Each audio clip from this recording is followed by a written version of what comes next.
The Russian decision to send convoys of tanks and columns of troops into Ukraine in late February, captured by security cameras along the frontier, amounted to one of the biggest challenges to the United Nations in its entire history. This was a permanent member of the UN Security Council launching an unprovoked war and seeking to dismember a major European nation.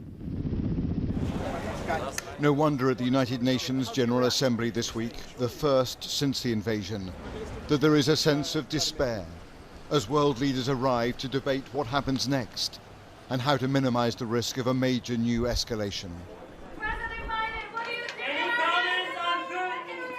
There are multiple questions to answer.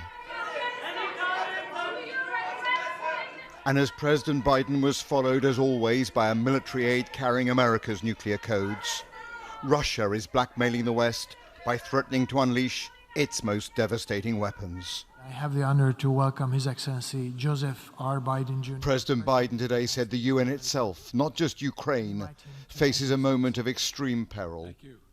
Let us speak plainly.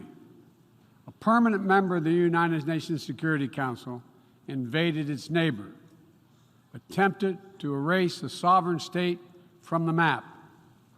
Russia has shamelessly violated the core tenets of the United Nations Charter.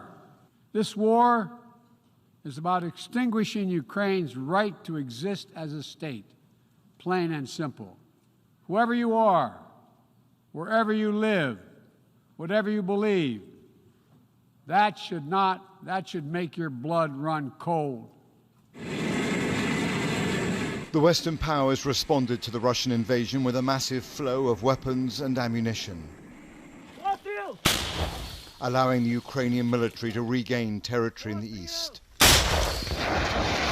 But now comes the most dangerous phase of the war, with the Kremlin escalating. Because it's totally inappropriate. And back here at the UN, pavement diplomacy unfolded around us. The of sanctions policy should continue. Absolutely. And we need, with the Estonian foreign minister telling his Ukrainian counterpart what he thinks of Russia's plans. These so-called fake republics, Donetsk, Lugansk, by EU as terror organizations.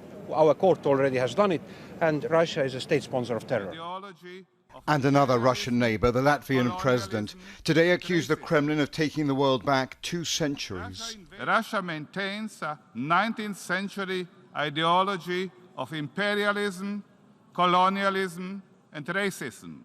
It has left the United Nations looking helpless, a talking shop, unable to respond to the greatest challenge to its charter for a generation. Robert Moore, News at 10, at the UN in New York.